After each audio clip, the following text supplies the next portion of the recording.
UP TET previous year प्रश्नों की series में आज हम लेकर आए हैं पर्यावरण के प्रश्नों को। नमस्कार दोस्तों, मैं शैलेश स्वागत करता हूं आपका आपके अपने यूट्यूब चैनल परीक्षा रेस पर। दोस्तों, आज के इस वीडियो में हम देखेंगे यूपी टेट 2022 के पर्यावरण के पूछे गए 30 महत्वपूर्ण प्रश्नों को। तो आइए शुरू करते हैं आज का पहला प्रश्न। पहला प्रश्न है, सर्वाधिक जैव विविधता पाई जाती है। दोस्तों ने पूछा है सर्वाधिक जैव विविधता भारत में कहाँ पाई जाती है। तो इसका उत्तर होगा शांत घाटी। इसे अंग्रेजी में कहते हैं साइलेंट वैली। साइलेंट वैली के नाम से जाना जाता है। ये पश्चिमी घाट, जो भारत का पश्चिमी घाट महाराष्ट्र से लेकर के केरल तक है, वहाँ पे पाया जाता है। इसके निकट ही केरल में पेरियार राष्ट्रीय उद्यान है, जहाँ जो हाथियों के संरक्षण के लिए प्रसिद्ध है।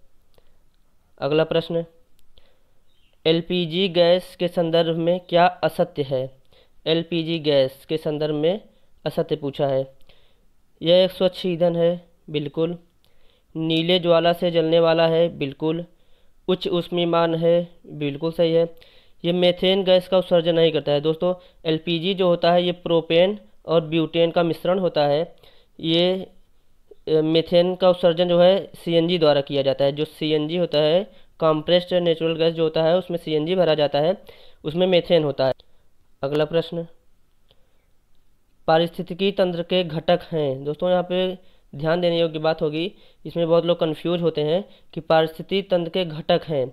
यहाँ पे आप देखेंगे तो यहाँ पे उत्पादक, उपभोक्ता और अपघटक भी लिखा रहेगा। बहुत से लोग यहाँ कंफ्यूज हो जाते हैं, जबकि इसका उत्तर होगा जैविक और अजैविक घटक। दो होते हैं, एक जैविक घटक होते हैं, एक अजैविक घटक होते हैं। जैविक घटक में हमारे जितने भी जीवित होते हैं, जो लिविंग होते हैं, चाहे वो उत्पादक हो, चाहे उपभोक्ता हो, चाहे अपघटक हो, वो उसके अंतर्गत आ जाते हैं। और जो नॉन लिविंग होते हैं वो अजैविक घटक के अंतर्गत आ जाते हैं। जैसे तापमान हो गया, वर्षा हो गया, ठीक, मृदा हो गई, खाद हो गए, ये सब जो है वो अजैविक घटक के अंतर्गत आ जाते हैं। हमारा अगला प्रश्न है, मकर रेखा है। दोस्तों, जैसा कि हम जानते हैं कि ये भूमध्य रेखा है 0 डिग्री। इसके ऊपर होती है 23.5 अंश पे कर्क रेखा, इसके नीचे होता है 23.5 अंश पे मकर रेखा। तो कर्क रेखा 23.5 अंश जो है उत्तरी होता है, नॉर्थ होता है, और मकर रेखा जो होता है वो 23.5 अंश साउथ होता है। तो इसका उत्तर होगा 23.5 अंश साउथ। अगला प्रश्न, इकोसिस्टम शब्द का प्रयोग सर्वप्रथम किसने किया था। दोस्तों, इकोसिस्टम शब्द का सर्वप्रथम प्रयोग किया था एजी टॉन्सले ने। अगला प्रश्न, निम्न में से कहाँ आर्सेनिक द्वारा जल प्रदूषण सर्वाधिक होता है। दोस्तों, सर्वाधिक आर्सेनिक पाया जाता है पश्चिम बंगाल में। वहाँ जब आर्सेनिक निकाला जाता है तो आर्सेनिक जो है किसी तरीके से घुलकर जल में पहुँच जाता है। तो वहाँ जल में आर्सेनिक की अधिकता हो जाती है, जिससे हड्डियों की बीमारी होती है। अगला प्रश्न, पश्चिमी घाट के दक्कन शुष्क हैं। इसमें पूछा है भारत में जो पश्चिमी घाट है उसके दक्कन शुष्क हैं, क्यों।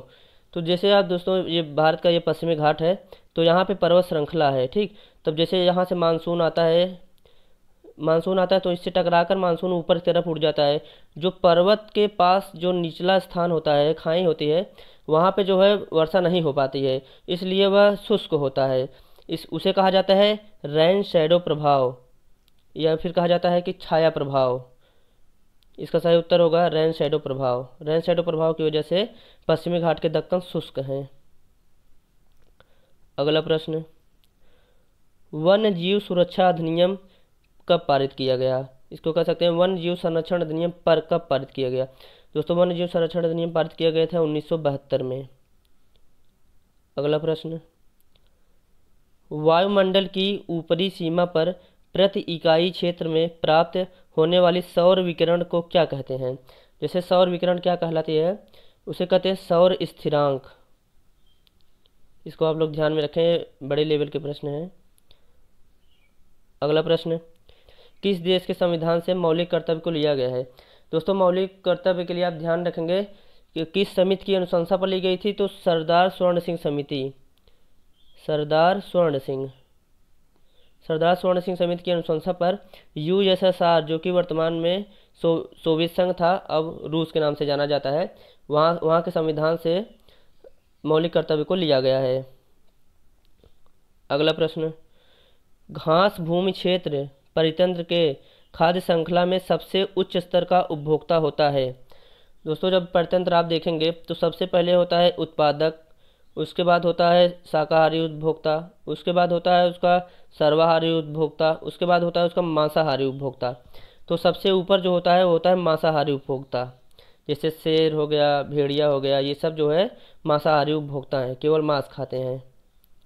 हमारा अगला प्रश्न है, वायुमंडल का प्रमुख स्तर जो पृथ्वी के सबसे पास है।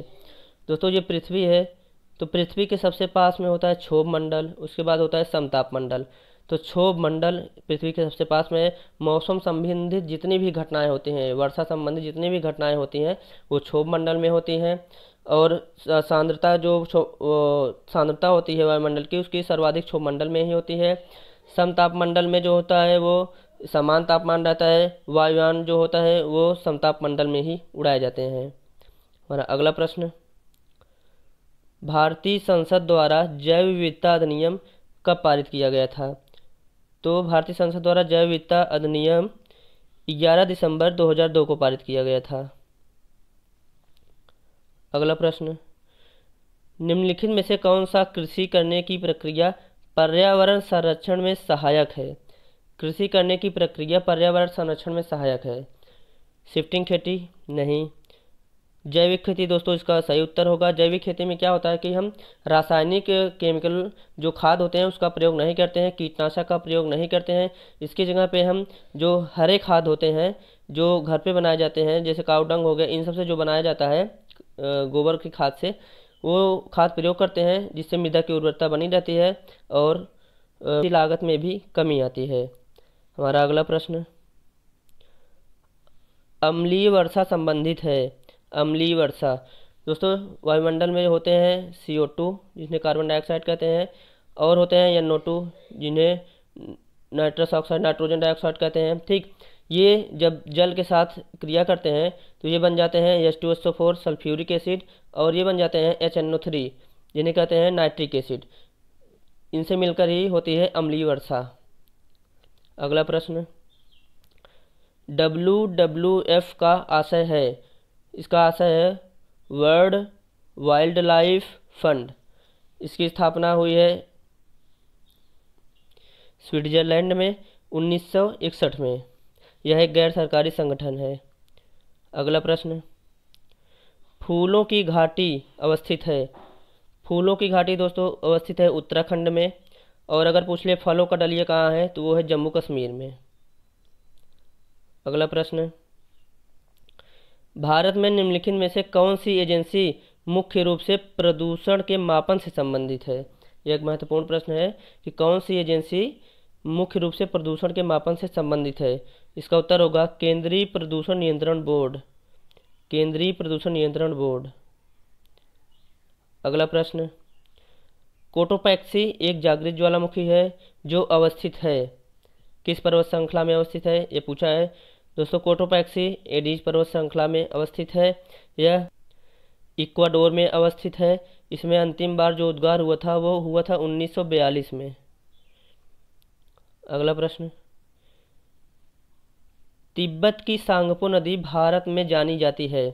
दोस्तों इसके बारे में थोड़ा जानते हैं। जैसे भारत में है कैलाश श्रृंखला पर्वत श्रृंखला जो उत्तर में है, उसके ठीक पीछे है तिब्बत जो कि चीन का भाग है। वहाँ पे है मानसरोवर झील।